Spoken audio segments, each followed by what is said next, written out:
Girl friend کا system نہ کوئی ساس نہ ٹینشن. لوگ کیا کرتے ہیں, گرل فرینڈ سے اپنے خواہش پوری کی, جب موڈ آف ہوا اس کو چھوڑا, کسی اور سے سیٹنگ. اور کم بخت ہمارے یہاں تو پھر بھی گرل فرینڈ کو کھلا دیتے ہیں, اپنے خرچے پہ انڈے والا برگر کھلا دیتے ہیں.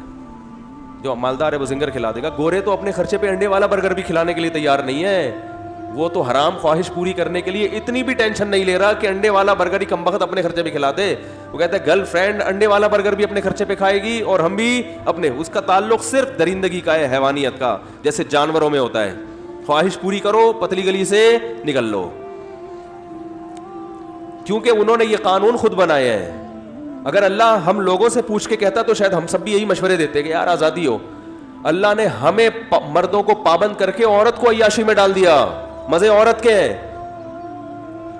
تو اس لیے بھائی یہ جو میں 4 شادیوں کی بات کرتا ہوں نا, یہ میں تھوڑی کر رہا ہوں, اللہ میاں سے پوچھو کہ اللہ نے کیوں کی ہے. اور یہ بھی بے حیائی کو ختم کرنے کے لیے, کیونکہ کوئی عورت بغیر نکاح کے رہے گی نہیں. مردوں کے لیے عورت کو تلاش کرنا مشکل ہو جائے گا. پھر مرد عورت کی شرطوں پہ شادی کرے گا.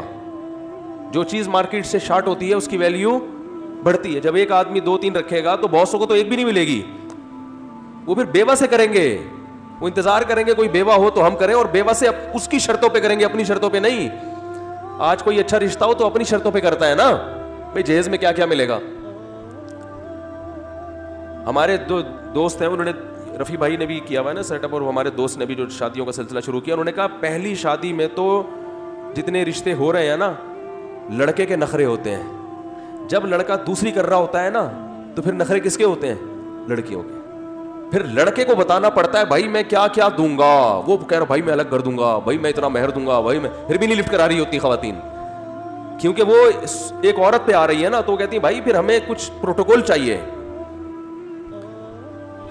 تو یہ قانون بھی اللہ نے ہم سے پوچھ کے بولو بھائی نہیں بنایا, کیونکہ ہم سے پوچھتے پھر جو میرڈ خواتین ہیں وہ اس پہ ایگری نہ ہوتی, اور ان میرڈ کا بیڑا بولتے کیوں نہیں غرق ہو جاتا. دیکھو آپ جب سیکنڈ میرج کرتے ہو نا, کرتے تو نہیں لیکن فار ایگزامپل, تو اس میں دوسری وائف بعض دفعہ دوسری عورت آمادہ ہو جاتی ہے, کہتی بھائی مجھے کمارا نہیں مل رہا, چلو یہ والا ٹھیک ہے. جیسے ہی کر کے تیسری کرو گے وہ روکے گی آپ کو. ایسا ہی ہے نا, جب اس کو اپنا فائدہ تھا دوسری بننے میں تو وہ بن گئی, اب تیسری میں اس کا فائدہ نہیں ہے, وہ تیسری والی کا ہے, تو وہ ایگری نہیں ہوگی. تو یہ انسانوں کا اصول ہے کہ ہر آدمی اپنے مفاد کو سامنے رکھ کر قانون سازی کرنا چاہتا ہے, اور اللہ نے اجتماعی مفاد کو سامنے رکھ کر قانون بنائے. تو 5ویں چیز یہ ہو گئی, 5ویں 6ٹھی 7ویں پتہ نہیں نمبر بھول گیا. اور ایک چیز بے حیائی کی روک تھام کے لیے اللہ نے پھر یہ بھی کیا کہ ان سب کے باوجود بھی اگر کوئی یہ جرم کرتا ہے تو قرآن نے اس کی سزا بیان کی ہے کہ آخری درجے میں اب کیا ہے سزا. انما جزاء الذین یحاربون اللہ ورسولہ, جو لوگ اللہ اس کے رسول سے جنگ کرتے ہیں, یعنی کھلے عام ڈکیتی کرتے ہیں, کھلے عام لوگوں کو لوٹتے ہیں, تو اللہ نے فرمایا ان کی جزا یہ ہے ان یقطعوا او یصلبوا, کہ ان کو سولی پہ لٹکایا جائے, پھانسی نہیں, ان کے سینے پہ برشا مار کے. آپ کو پتہ ہے سولی پہ لٹکا کے کیسے قتل کیا جاتا ہے؟ لٹکا کے چوک پہ سینے پہ برشا مار کے نا ایسے گھمایا جاتا ہے, اذیت سے مارا جاتا ہے. یہ اسلام میں ان لوگوں کی سزا ہے جو کھلے عام دہشت گردی کرتے ہیں.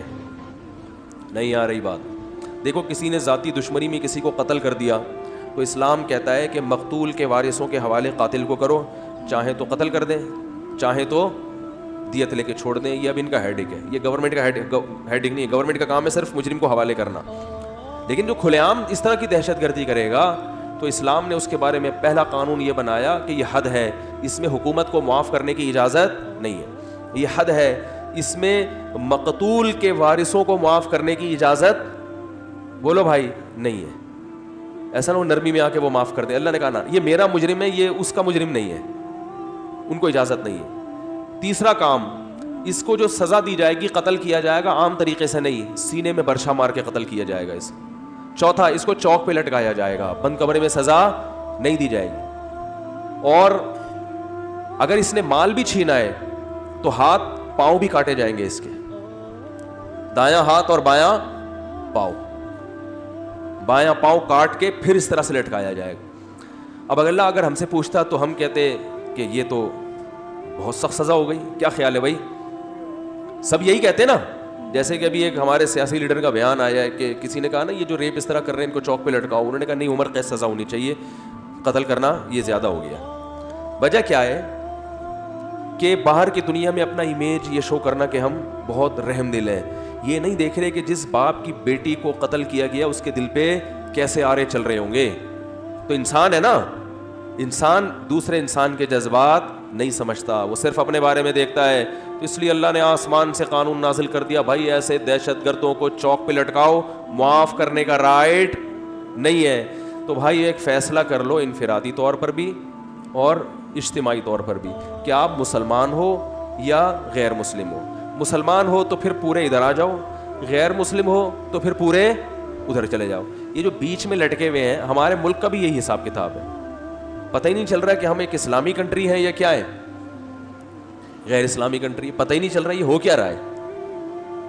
تو اچھا ایسا سفر جس میں لمبا سفر ہو, خطرہ ہو, نبی صلی اللہ علیہ وسلم نے عورت کو محرم کے بغیر سفر کرنے کی اجازت نہیں دی. یہ بھی ایک بے حیائی کے روک تھام کے لیے کہ ایسا خطرناک سفر جس میں فتنے کا اندیشہ ہو, تو آپ صلی اللہ علیہ وسلم نے اس میں عورت کو مرد کے بغیر سفر کی اجازت نہیں دی. حج میں جاتے ہیں نا, محرم کی شرط ہے نا کہ بھئی 40 دن وہاں رہے گی, اکیلی نہیں رہ سکتی, مرد کا ہونا ضروری ہے اس میں. تو یہ سب بے حیائی کی روک تھام کے لیے.